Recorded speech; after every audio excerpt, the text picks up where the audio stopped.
할렐루야. 우리 앞으로 인사합시다. 하나님 우리 함께 하십니다. 시작. 하나님 우리 함께 하십니다.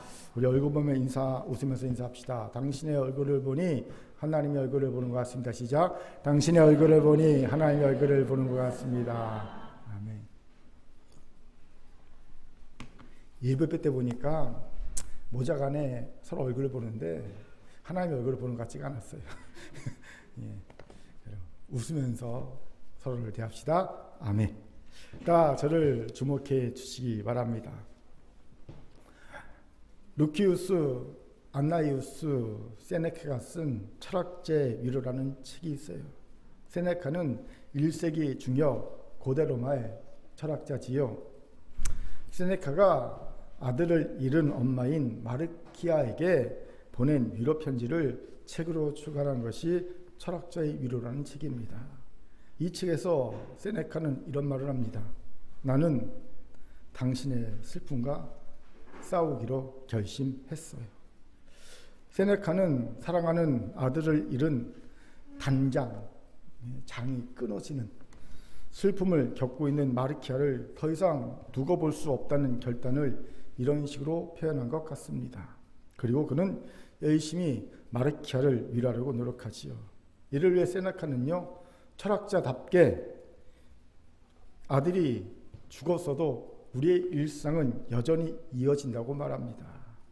세상은 여전히 어제와 같이 변함없이 이어지고 산자는 어제처럼 오늘도 살아간다고 말합니다. 이런 자각을 주므로 세네카는 마르키아가 겪고 있는 고통을 부수려고 합니다. 이어서 세네카는요, 모든 인간은 죽는다고 말하지요. 즉 죽음을 보편화합니다. 그는 투벌릴리우스의 식구를 인용하지요. 누군가에게 일어날 수 있는 일은 누구에게나 일어날 수 있다. 그러니 아들의 죽음을 너무 슬퍼하지 말라는 겁니다. 다 죽는다. 내 아들만 죽는 게 아니라. 그런데 이건 불교의 가르침과 같지요. 옛날 인도의 구시라 성의 시다림이란 곳에서 한 과부가 슬피 울고 있었습니다. 그때 석가가 그곳을 지나가다가 그 과부를 만나 그 이유를 묻게 됩니다. 과부는 병중에 있는 유복자를 살려달라고 애원을 하지요. 이에 석가는 3대가 할아버지, 아버지, 아들 3대가 함께 살면서 그런 집에 가서 가족 중 한 명도 죽지 않은 집이 있으면 그 집에 쌀을 한 줌씩 얻어다가 죽을 끓여 먹이면 아들이 살아날 것이라 말합니다. 그러나 오후에 돌아온 과부는 이렇게 말하죠.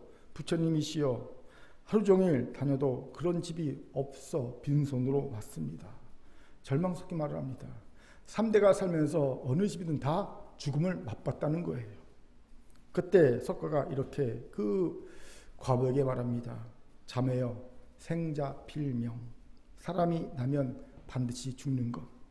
인연 따라 일어나 인연 따라 없어지는 것이니 너무 슬퍼할 것이 없느니라. 깨달음을 주는 말합니다. 그러자 과부는 큰 깨달음을 얻고 불교에서 말하는 각을 얻고 기뻐하며 돌아갔다고 말합니다. 물론 그 아들은 죽었습니다. 이것이 불교가 말하는 진리입니다.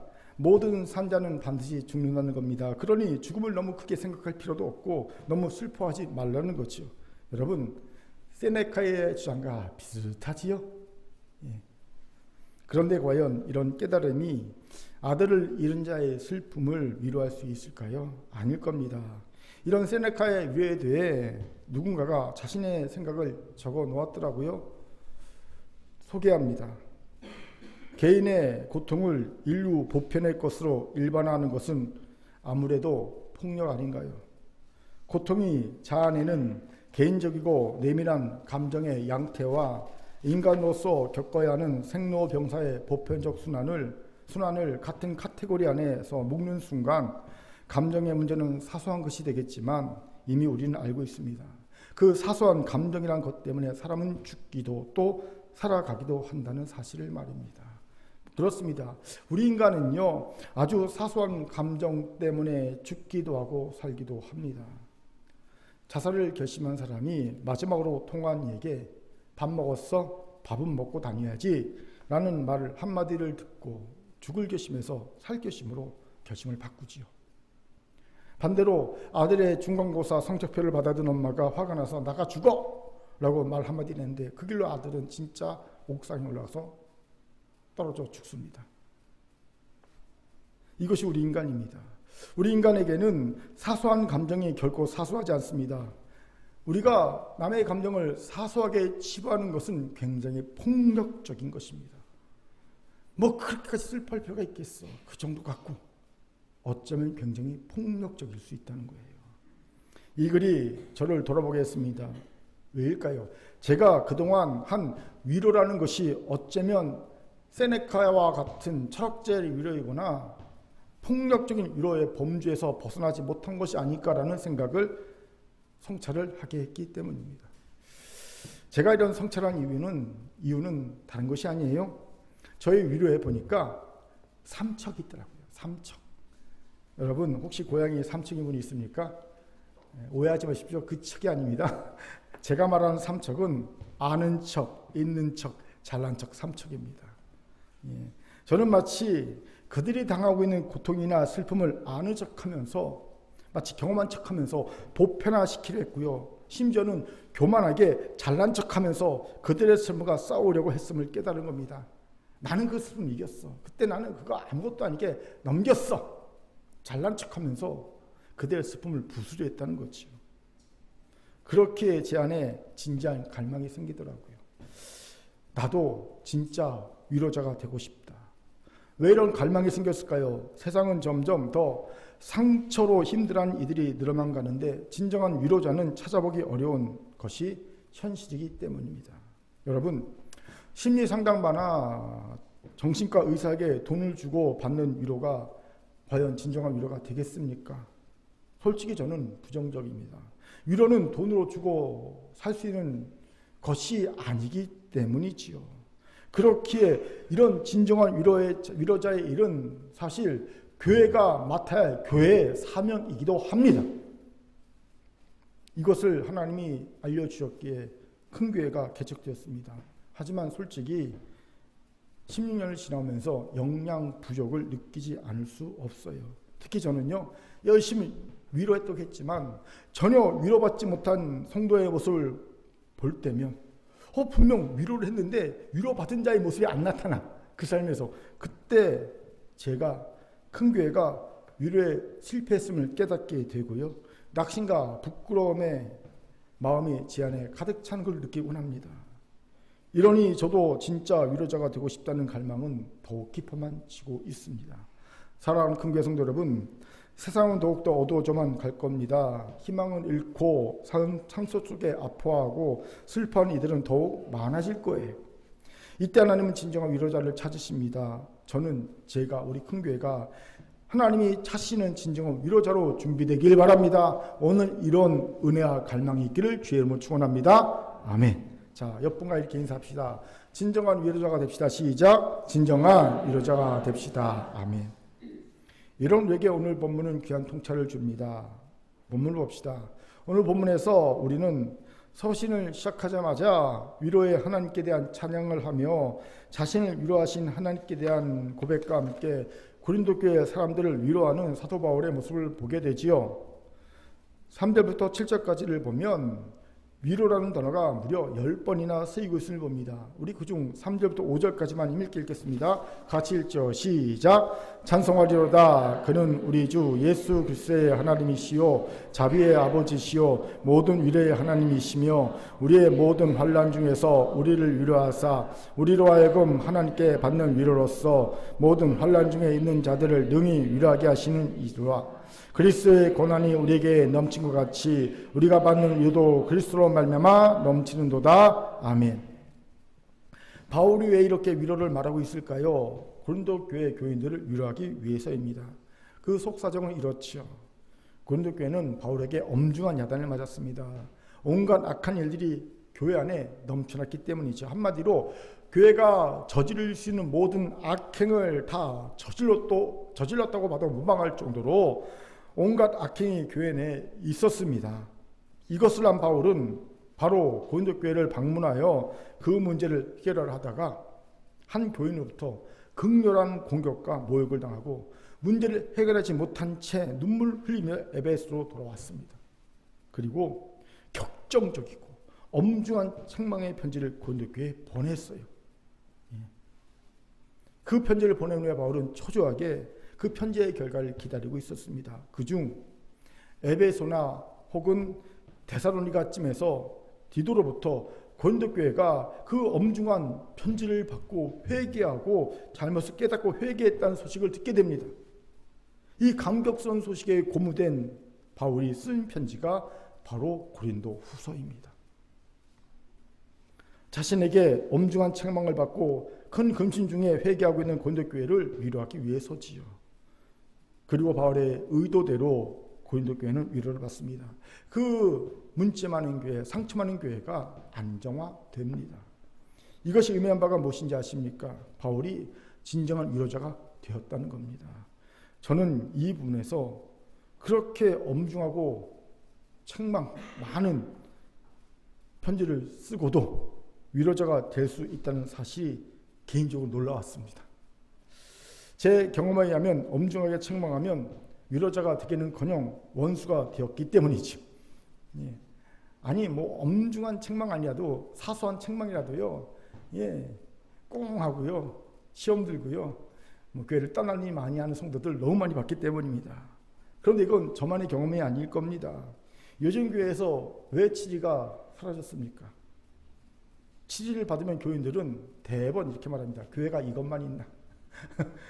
여기만 교회냐? 그리고 다른 교회로, 그것도 옆에 있는 교회로 옮깁니다. 예. 이러니 치리를 행할 엄두를 못 내는 겁니다. 위로만을 해야 되는 거예요. 예. 그렇게 바울이 진정한 위로자가 된 비결이 궁금합니다. 어떻게 바울은 엄중한 편지를 보내고도 위로자가 될 수 있었을까요? 같이 살펴봅시다. 먼저 바울은 하나님의 위로를 경험했다는 겁니다. 우리 5절을 같이 읽겠습니다. 5절 같이 읽죠. 시작. 그리스도의 고난이 우리에게 넘친 것 같이 우리가 받는 위로도 그리스도로 말미암아 넘치는도다. 보세요. 바울은 그가 당한 고난만큼 그리스도로 말미암아 받는 위로도 넘쳐났다고 말합니다. 여기서 먼저 주목해야 할 것이 있어요. 위로를 하나님께 먼저 받은 자가 진정한 위로자가 될 수 있다는 사실입니다. 한 젊은 사모가 어린 아들을 사고로 잃었습니다. 사람이 겪는 슬픔 중에 가장 큰 슬픔은요, 자녀를 먼저 보내는 슬픔이라고 하더라고요. 그 어떤 말이 이 사모를 위로할 수 있었겠습니까? 없었습니다. 그때 교회에 늙은 권사 한 분이 말없이 와서 이 젊은 사모를 꼭 껴안아 줍니다. 그때 사모가 그 권사의 품에서 굴굴 눈물 흘리면서 큰 위로를 받지요. 왜일까요? 그 늙은 권사는 아들 둘을 병으로 먼저 보낸 아픔이 있는 권사였기 때문입니다. 이 사실을 알고 있던 젊은 사모는 다른 이의 위로로 받아들이지 못했지만 이 권사가 말없이 안아주자 큰 위로를 받았던 거지요. 늙은 권사는 같은 슬픔을 당했고 하나님의 위로를, 큰 위로를 경험한 이였기 때문입니다.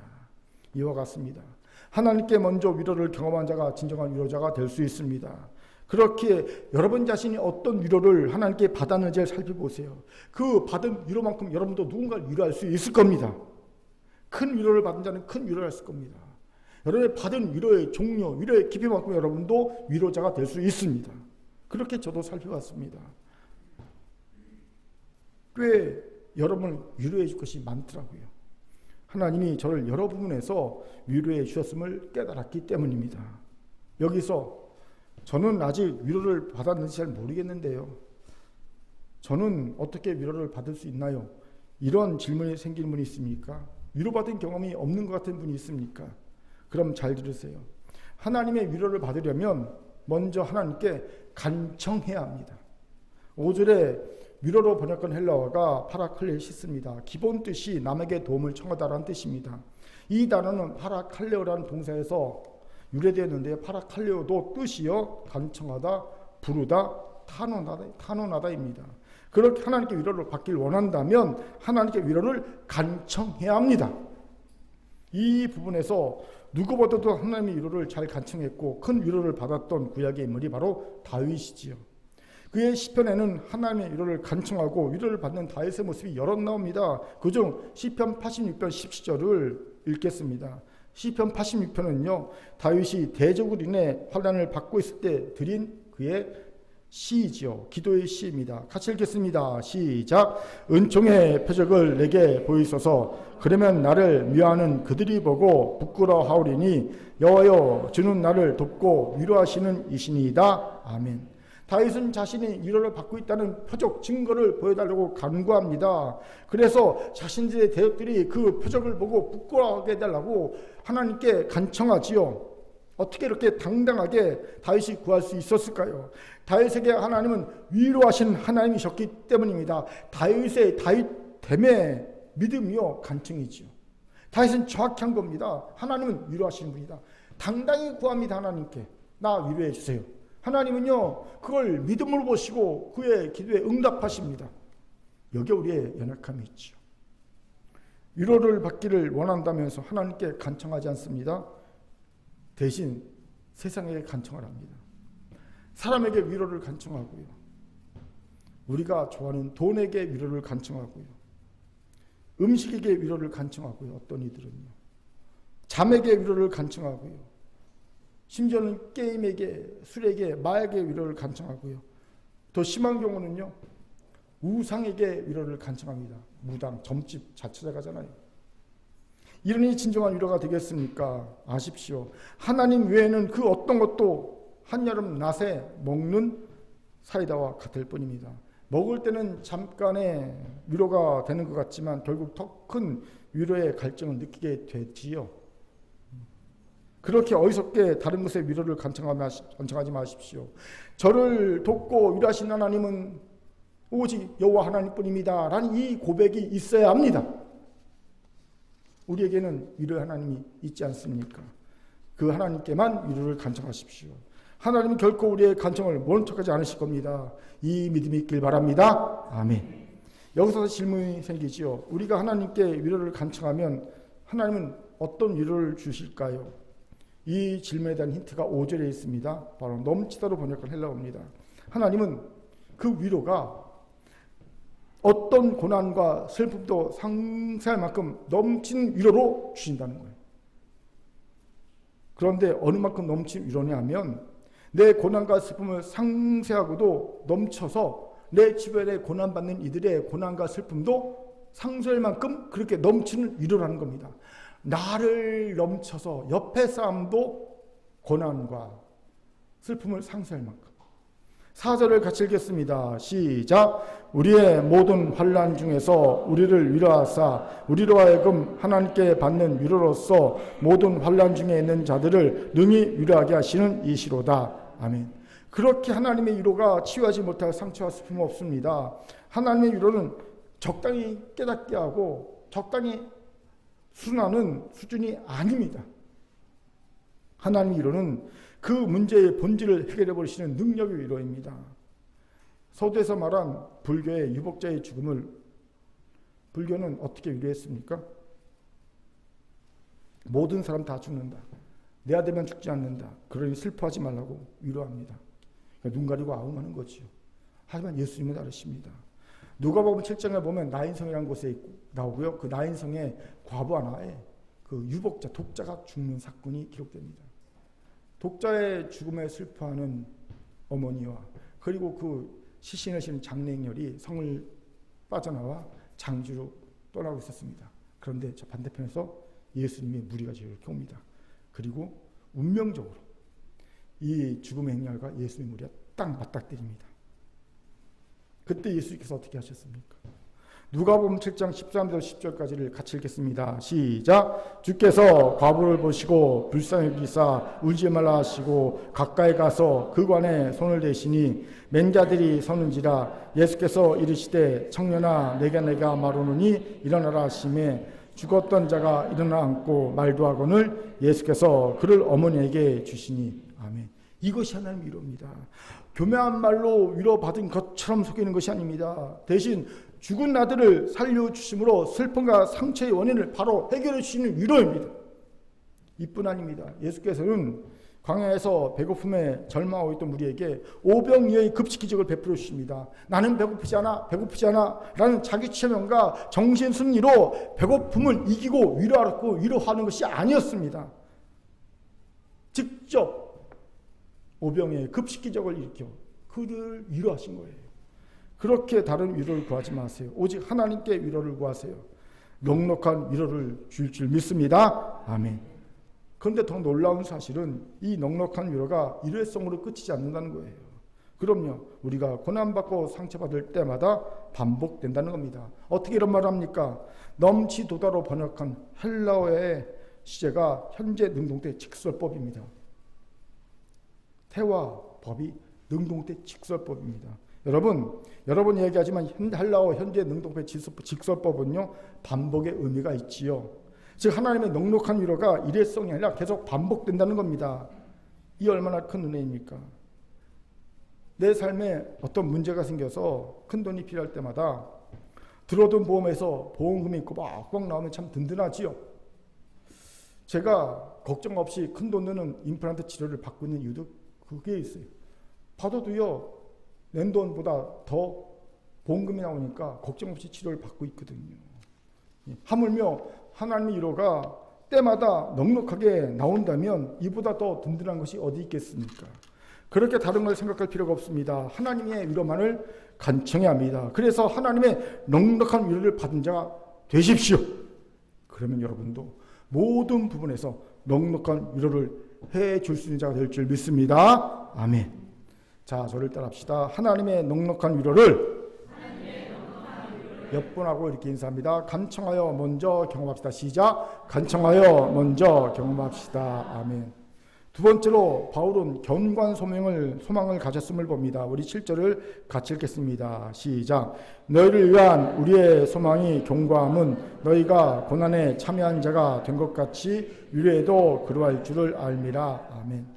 7절에서 바울은 고린도 교회 성도들을 향한 자신들의 소망이 견고하다고 말합니다. 그렇게나 속을 썩였는데도 이런 말을 하는 거지요. 이 말을 고린도 교회 성도들이 회개했기에 잃어버렸던 소망을 다시 견고하게 회복했다라는 말로 오해하면 안 됩니다. 바울은 이들이 회개하기 전에도 이들에 대한 소망을 계속 흔들리지 않고 가졌다는 겁니다. 견고한 소망을 가졌다는 겁니다. 어떻게 이런 말을 합니까? 알미라로 번역한 헬라어의 시제가 현재 완료이기 때문입니다. 즉 과거에 알았던 결과가 현재까지 지속되고 있다는 거예요. 무슨 말입니까? 견고한 소망을 과거에 가졌고 그 과거에 가진 견고한 소망이 계속 현재까지 이어지고 있다는 거예요. 이게 현재 완료거든요. 그러니 중간에 소망을 잃었다가 그들이 회개해서 다시 견고한 소망을 회복했다라는 말이 아니라는 겁니다. 계속 쭉 그들의 상황과 상관없이 바울은 견고한 소망을 가졌다는 거예요. 이것이 도전이 되었습니다. 저와 비교되었기 때문이죠. 부끄러운 고백이지만 제가 가진 소망은 있었다, 없다를 반복합니다. 구름 조각이 조금 보면 소망이 있다가도 구름 쪽에 사시는 소망이 또 금방 사라집니다. 제게는 없는 것을 있는 것처럼 보는 믿음이 부족하다는 것을 제가 깨닫게 되곤 하지요. 그런데 바울은 그렇게나 고린도 교회 성도들이 자신을 괴롭혀도 견고한 소망이 흔들리지 않았으니 놀랍기만 합니다. 그리고 여기에서 그가 진정한 위로자가 될 수 있었던 이유를 찾게 되죠. 그는 견고한 소망을 가졌기에 결코 실망하거나 포기하지 않았다는 겁니다. 우리가 왜 진정한 위로자가 되는데 실패하는지 아십니까? 자꾸 상대에게 실망하고 포기하기 때문입니다. 그렇습니다. 배우자에게 실망하고 기대를 포기해 보십시오. 배우자를 위로해 줄 수 있습니까? 못합니다. 내가 실망하고 기대를 포기했는데 무슨 위로가 있겠습니까? 위로 없어요. 다 위로도 기대와 소망이 있을 때나 가능한 일임을 봅니다. 여기에 우리 연약함이 있지요. 우리는 너무나 쉽게 상대에게 실망하고 기대하기를 포기해버립니다. 보통 우리는 상대가 똑같은 잘못을 반복하면 실망하고 포기해버리죠. 그런데 아십시오. 이런 식이면 하나님은 우리에게 진지게 실망해도, 진지게 우리를 포기해도 벌써 포기했을 겁니다. 우리가 얼마나 똑같은 죄를 많이 졌습니까? 수도 없이 졌죠. 그런데 하나님은요, 우리를 여전히 기대하시고 계시거든요. 포기하지 않고 계시거든요. 그런 우리가 왜 상대에게는 왜 그렇게 가혹할까요? 예수께서 형제의 잘못을 몇 번이나 용서하냐고 묻는 베드로에게 뭐라고 답하십니까? 7번씩 7번이라도 하라 라고 답하십니다. 이걸 490번 용서하라 라는 말로 이해해서는 안 됩니다. 이거는요, 무한대로 용서하라는 겁니다. 그런데 우리는 끽해야 10손가락으로 꼽을 만큼도 용서해 주지 않습니다. 대신 자신의 잘못에 대해서는 이 말씀을 그대로 잘 적용하죠. 무한대로 자기는 용서합니다. 내로남불도 이런 내로남불이 없지요. 제가 정직하게 우리를 보면 우리가 현 정권에 대해서 내로남불한다고 막 비난하지만 사실 우리도 50호 100호 아닙니까? 우리도 내로남불해요. 예. 다 거기서 거기입니다. 그렇기에 상대에게 실망하지 마세요. 기대를 포기하지 마십시오. 누가 그러더라고요. 결국 사람이 잘못되는 가장 큰 이유는 기대하지 않기 때문이라고. 누군가 그에게 희망을 걸지 않으면 그는 잘못된다는 거예요. 사람은 믿지 못한 행동을 해서 믿지 못하기도 하지만 믿어주지 않아서 믿지 못할 행동이 나올 때도 많다고 말하는 것을 보았습니다. 맞는 말입니다. 믿고 기대하지 않으면 사람은 잘못됩니다. 하지만 믿어주고 기대하고 기다려주면 언젠가는 변화되는 것이 사람입니다. 그렇기에 배우자를 믿어주고 기대해주고 기다려줘야 합니다. 자녀를 믿어주고 기대해주고 기다려줘야 합니다. 부모를 믿어주고 기대해주고 기다려야 합니다. 성도를 믿어주고 기대해주고 기다려줘야 합니다. 서로를 그렇게 해야 되는 거예요. 그러면 그는 그것만으로 위로를 받습니다. 그리고 변화됩니다. 부끄럽지만 제 얘기를 할게요. 우리 사모가 핸드폰에 저를요 온유 남편으로 저장했습니다. 저장한 지 꽤 됐습니다. 온유 남편. 왜 그렇게 저장했을지 여러분 짐작하시죠? 제가 좀 한 손깔이 있습니다. 그 온유하게 그 손깔이 바뀌길 바라는 거지요. 꽤 오래됐어요, 저장해 놓은 지. 그런데 사람이 핸드폰에 그 저장해 놓는다고 바뀝니까? 안 바뀌죠. 바꾸면 죽어 그러면서 안 바꿉니다. 사람이 한꺼번에 바꾸면 죽어도 안 바꿉니다. 알아요. 알면서도 안 바꾸는 거예요. 그러던 제가 얼마 전에 이런 말을 사먹게 했습니다. 이제는 온유 남편 대신에 다정한 남편을 바꿔주면 안 돼? 예? 왜 제가 이런 말 했는지 아십니까? 이미 저는 온유해졌기 때문입니다. 예. 사모가 별말을 안 했지만 믿어주고 기대하고 기다려주니 오랜 시간이 흘러서 제 스스로 변한 거예요.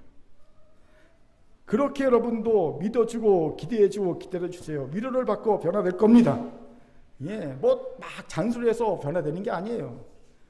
그냥 가만히 기다려주면, 믿어주고 기다려주면, 그리고 기도해주면 변화되는 게 사람입니다. 예, 잔소리 백날 해보시죠. 변화되는 안 돼요. 예. 이를 위해 우리가 가져야 할 것이 바울과 같은 견고한 소망입니다. 질문, 어떻게 견고한 소망을 가질 수 있을까요? 간단합니다. 소망을 단련하는 겁니다. 흥미롭게도 견고한으로 번역한 헬라어 베바이오스는 그 어원이 걷다입니다. 걷다. 궁금하지 않습니까? 걷다라는 뜻이 어떻게 견고하다는 뜻까지 이어졌을까요? 저도요 되게 궁금했어요. 그래서 찾아봤더니 뭐 찾을 방법이 없어요. 그래서 나름대로 이제 상상의 나래를 펼쳐봤습니다. 미국에서 발행하는 예방이라는 잡지가 있어요. 그 잡지에 장수한 사람의 전체적인 특징에 대해 다리 근육에 힘이 있는 것이라고 정의한 것이 있어요. 장수한 노인들은요 걸음걸이가 바르고 바람처럼 가볍게 걷는 특징이 있다는 거예요. 그렇게 미국의 학자들은 걷는 모습만 봐도 그 사람이 어떤 건강을 갖고 있는지 건강 상태를 체크할 수 있다고 얘기합니다. 70살이 넘은 어르신들이 한 번에 쉬지 않고요 400m를 걸을 수 있으면 그렇지 못한 또래의 노인들보다 6년을 더 오래 살 수 있다고 발표했어요. 그러니까 여러분 트랙 한 바퀴를 내가 쉬지 않고 딱 도우셨어요? 그러면요 내 또래보다 6년 더 사는 거예요. 건강한 거예요. 그만큼. 또 노쇠는요 다리에서부터 시작됩니다. 옛말에 수노근 선고이고 인노태 선세라는 말이 있습니다. 나무는 뿌리가 먼저 늙고 사람은 다리가 먼저 늙는다는 거예요. 사람이 늙어가면서 대뇌에서 다리로 내려보내는 명령이 정확하게 전달되지 않고 또 전달 속도가 현저히 낮아진다는 거예요. 그래서 머리로는 뛰어 그런데 다리는 늦게 뛰는 거예요. 그러니 넘어지죠. 노인들이 넘어지는 거 그거예요. 머리가 대뇌에서 다리한테 지시를 내리거든요. 자, 지금 뛰어, 지금 걸어. 그런데 이 전달이 젊은 애들은 빨리빨리 돼가 금방금방 움직이는 다리가 이 전달이 늦게 되는 거예요. 그러니까 머리 따로 다리 따로 되는 거예요. 그러니 넘어지는 거예요. 노화는 다리로부터. 그렇기에 건강하게 장수하려면 가장 좋은 게 다리를 튼튼하게 한다는 거예요. 다리가 튼튼해야 합니다. 이 책에서는요, 어떻게 다리를 튼튼하게 할 것인가, 어떻게 다리를 단련할 것인가를 놓고 이런 결론을 내립니다. 최고의 방법 뭔지 아세요? 걷는 것이다. 걸으라는 거예요. 여러분 열심히 걸으십시오. 견고한 다리를 가지게 되고요, 장수하게 될 겁니다. 저도 일주일에 3일에 4일은요 만보 이상 걷습니다. 요즘에. 저는 이곳에서 걷다라는 것에서 왜 경관이라는 뜻이 파생한 것인지를 혼자 깨닫게 되었습니다. 쉽게 말해 걸으면 경관대를 얻게 되듯이 걷다와 경관이 이렇게 연결된다는 거예요. 여기에서 경관 소망을 갖출 수 있는 방법에 대한 통찰을 얻을 수 있지요. 무엇입니까? 소망을 단련하라는 겁니다. 경관다리를 얻기 위해 다리를 단련하듯이 걸으면서. 아십시오. 소망은 고난을 통해 단련됩니다. 고난을 통과하면서 우리의 소망은 그 속에는 불순물이 빠져버립니다. 정제됩니다. 순도 99.99%의 소망으로 변화됩니다. 이 소망은 부끄럽지 않은 소망입니다. 이 부끄럽지 않은 소망을 갖게 되면 그 소망은 견고해집니다. 어떤 어려움에도 흔들리지 않습니다. 상해도 흔들리지 않습니다. 실망, 포기를 이겨냅니다. 결국 믿어주게 되고요, 인내해주게 되고요, 기다려주게 되고요, 그를 위로해주게 되고요, 그의 변화를 도울 수 있게 되는 겁니다. 그렇게 이제 소망을 단련함으로 견고한 삶을 가지는, 그래서 진정을 위로자 되는 우리 모두가 되기를 주의 이름으로 축원합니다. 아멘. 자, 저를 따라합시다. 단련된 견고한 소망으로 실망과 포기를 이기고 옆분과 인사합시다. 진정한 위로자가 됩시다. 시작. 진정한 위로자가 됩시다. 아멘. 세 번째로 바울은 어떤 상황에서도 위로하기를 포기하지 않았음을 봅니다. 우리 8절을 힘있게 읽겠습니다. 시작.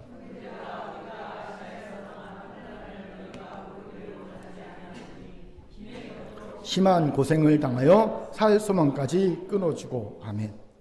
바울은 어떤 일인지는 정확하게 말하지 않지만 아시아에서 살 소망까지 끊어질 정도의 환난을 겪었다고 말하지요. 그런데 이 와중에도 바울은 고린도 교회를 위로하기를 포기하지 않았음을 봅니다. 그러니 고린도 후서를 써서 고린도 교회 교인들을 위로하고 있는 것이 아니겠습니까? 이것이 놀랍습니다. 우리는요, 내 코가 석자면 내가 위로를 받으려 하지 절대 남을 위로하려고 하지 않습니다.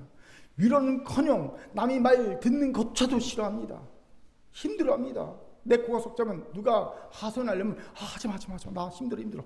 그리고 듣는 것조차도 싫어하죠. 사실 이런 말을 하면 저도 그렇습니다. 저도 제 마음이 힘들면 만사가 다 귀찮아집니다. 그리고 내가 좋아하는 것만 하고 싶어집니다. 사람은 그렇거든요. 내 마음이 힘들면 내가 좋아하는 것만 하고 싶어지는 지극히 이기적인 마음이 되거든요. 그렇게 살 소망까지 끊어질 정도의 환난 중에서도 위로하기를 포기하지 않았던 바울의 모습이 놀랍게 여겨집니다. 그리고 이것이 그가 진정한 위로자가 될 수 있었던 이유였음을 봅니다.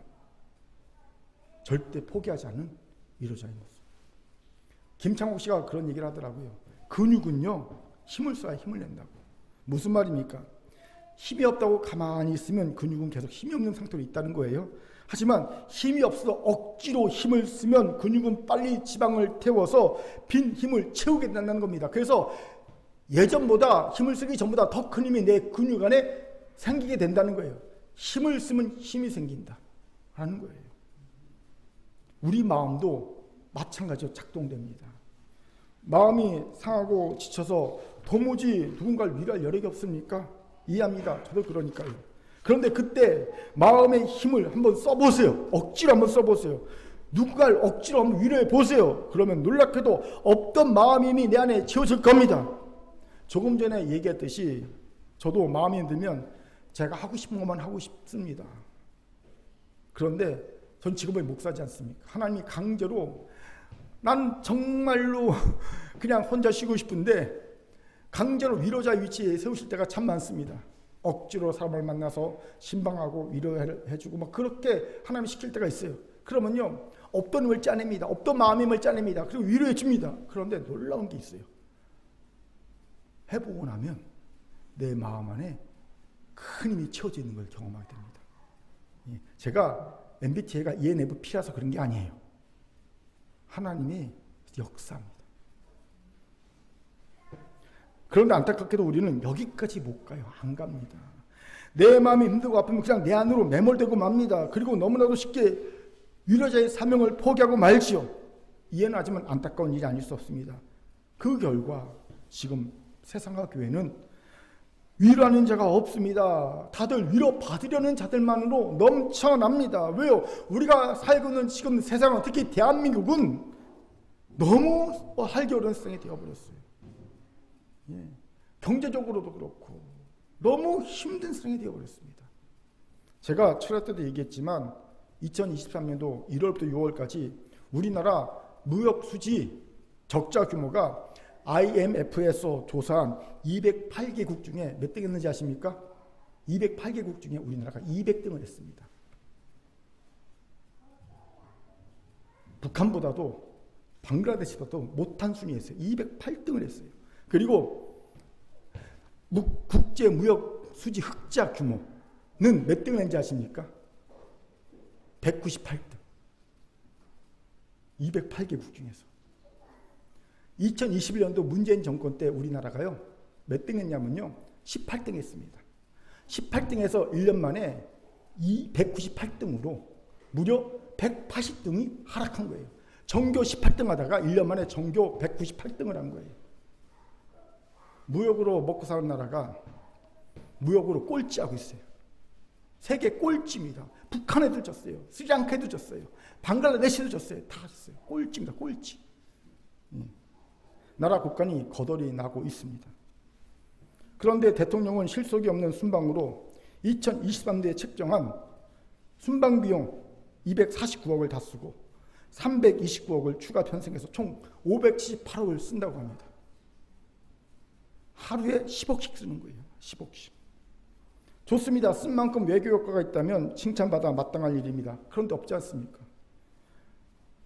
조공외교. 가면 몇 조씩 퍼주는 조공외교, 굴욕외교, 일본에게 다 양보하는 굴욕외교, 사고외교, 날리면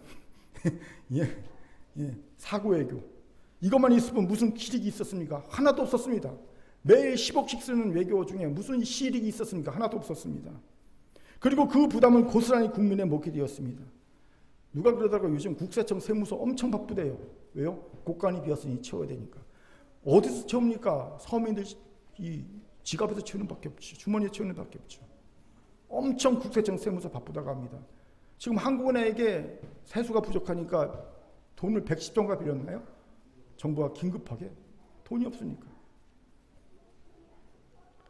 국민들이 진짜 살기 어렵습니다. 이러니 국민들이 다 위로를 받으려고 있는 것을 봅니다. 너무 살기 어려우니까 위로를 받으려고 합니다. 제가 보니 조금만 위로를 받을 수 있다는 소리만 들려도 그곳으로 몰려가더라고요. 요즘 제가 잘 듣는 신부님의 설교가 있어요. 황창현 신부라고. 이분이 강원도 평창에서 생태마을 하는 분인데 제가 이분 설교를 하루에도 한두 번씩 꼭 듣습니다. 짤을 듣는 거예요. 통으로 듣는 게 아니라. 근데 들으면 일단 웃겨요. 구수해요. 재미있고 웃기고 감동도 있고 위로도 되더라고요. 그런데 그 평창까지 사람들이 몰려가요. 야, 개신교 목사가 신부 설교를 듣는 게 웃기지요. 근데 재미있어요. 위로가 되니까 듣는 겁니다. 저도요. 또 모 방송국에서 김창옥 쇼 리프트라는 프로라더라고요. 왜요? 위로해 주려고. 많은 방청객이 모여서 위로를 받고 있는 걸 보게 됩니다. 왜 이런 일이 벌어집니까? 지금 대한민국 국민들이 마음의 상처와 어려움, 답답함을 느끼고 있는 거예요. 다들 위로받고 싶어 하는 거예요. 그런데 더 심각한 문제는 교회마저 그렇다는 겁니다. 교회들마저 위로받으려는 자들로 넘쳐납니다. 성도들도 힘든 세상에서 그냥 부딪혀 살다 보니까 똑같이 힘들잖아요. 우리도 돈 문제 때문에 힘들고 자녀 문제 때문에 힘들고 건강 문제 때문에 힘들고 이것저것 때문에 스트레스 받고 힘들지 않습니까? 그렇게 살다가 교회 왔으니 당연히 위로를 받고 싶어 하지요. 저도 그런데 이해합니다. 그런데 여러분, 교회마저 성도마저 그러면 누가 위로해 줍니까? 손은 누가 키웁니까? 우리마저 다 위로받으러 가면 도대체 손은 누가 키워요? 예, 답답한 일이 아닐 수 없어요. 이건 심각한 문제입니다. 마더 테레사 수녀가 이런 말 남기고 있습니다. 소개합니다.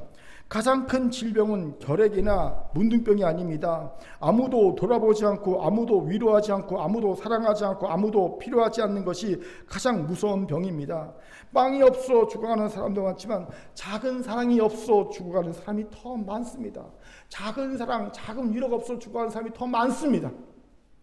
그렇게 우리는 위로받은 위로자가 되어야 합니다. 빌리그람 목사가 이런 말을 했지요. 하나님께서는 단지 우리를 위로하시기 위해서 우리를 위로하시는 것이 아니라 우리로 하여금 위로자가 되도록 하시기 위해서 우리를 위로하신다. 그래 우리는 위로받은 위로자가 돼야 합니다. 위로만 받고 입 싹 씻는 그런 자가 돼서는 안 됩니다.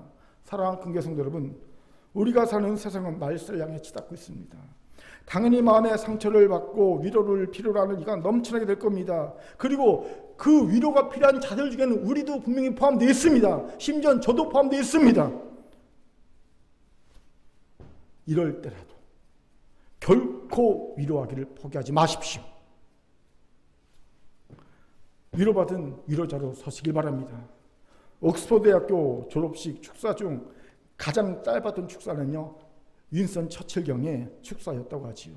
그는 다니엘라가 이 말을 하고 축사를 마쳤다고 합니다. 절대로 포기하지 말라. 딱 이러고 내려왔대요. 절대로 포기하지 말라. 우리는 절대로 위로받은 위로자의 사명을 포기하지 말아야 합니다. 아멘. 자, 저를 따라합시다. 절대로 위로받은 위로자의 사명을 포기하지 맙시다. 시작. 절대로 위로받은 위로자의 사명을 포기하지 맙시다. 아멘. 이제 말씀 마치죠. 금요 철학 후에 집에 가서 우연히 TV를 들었더니 조금 전 제가 소개한 김창옥 씨의 김창옥쇼 리프트라는 프로가 하더라고요. 우연히 보게 되었어요.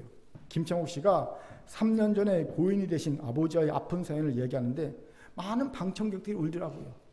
저도 울었습니다. 그런데 들킬까봐 몰래 울었습니다. 옆에 사모가 같이 있는데 들킬까봐, 우는 거 들킬까봐 몰래 눈물을 닦았습니다. 심지어 저는요, 그 얘기 이미 아는 얘기입니다. 이미 들었던 얘기입니다. 그런데 눈물이 나더라고요. 또 들었는데도. 그리고 많은 방청객들이 그 마음에 위로를 받고 있음을 볼 수 있었습니다. 왜 그런 확신이 들었을까요? 저도 위로를 받았기 때문입니다. 예, 울면서 저도 위로가 되더라고요. 예, 참 놀랍지 않습니까? 그의 상처를 얘기했을 뿐인데 많은 이들이 치유받고 위로받고 있다는 사실이, 이걸 보면 문득 나는 머리로 성도들을 위로하려고 했구나. 김창옥 씨처럼 마음으로 해야 되는데 라는 생각이 들면서, 여러분, 이게 부러우면 지는 건데 부럽더라고요. 나도 저렇게 했어야 되는데. 그러면서 하나님께 죄송했습니다. 왜요? 위로받은 위로자인 제가 해야 할 일을 TV에서 일반인이 하고 있잖아요. 교회에서 해야 될 일을 교회에서 이걸 했다면 이런 프로가 생기지 않았을 텐데, 못하니까 저렇게 생기는구나. 못하니까 평창으로 저렇게 몰려가는구나. 이때 하나님이 오늘 말씀을 주신 이유를 깨닫게 되었어요. 사실 오늘 본문은요, 한 6, 7번 한 본문이죠, 설교를. 그렇게 여러분, 목회자가 한 본문으로 6, 7번 설교하면 더 이상 설교할 게 없어요. 예. 그러니까 같은 본문을 갖고 묵상해서 다른 내용의 설교를 해야 된다는 게 쉬운 게 아닙니다. 그래서 하나님이 오늘 본문 주셨을 때 도대체 무슨 말씀을 하고 이 본문을 주시나. 더 이상 할 말씀이 없는데요, 하나님. 옛날 거 베끼는 것밖에 없는데요. 그런 생각으로 본문을 묵상했거든요. 그러면서 고민했어요. 제가 또 스타일이 했던 말 안 하는 사람 아닙니까? 하나님, 어떤 새로운 말씀을 주시려고 오늘 본문을 주셨습니까? 고민하고 있는데 깨달았어요. 진정한 위로자가 되려는 강권하심이구나. 제가 이제는 우리 공동체가 이제는 이 말씀을 들을 때가 되었기 때문입니다. 진짜 위로자가 돼. 철학자 위로 말고 강압적인 폭력적인 위로 말고 진짜 위로자가 돼. 하는 말씀을 하나님이 하시는 것이 아닌가라는 생각이 들었어요. 그 때가 되었구나. 준비가 되었구나. 라는 생각을 하게 되었습니다. 그렇게 사랑하는 큰교회 성도 여러분, 이제 우리 진정한 위로자가 됩시다. 이를 위해 오늘 말씀처럼 하나님의 넉넉한 위로를 간청하여 먼저 경험합시다. 단련된 견고한 소망으로 실망과 포기를 이기고 진정한 위로자가 됩시다. 절대로 위로받은 위로자의 사명을 포기하지 맙시다. 하나님이신 말씀이었습니다. 아멘. 기도합니다. 하나님 감사합니다.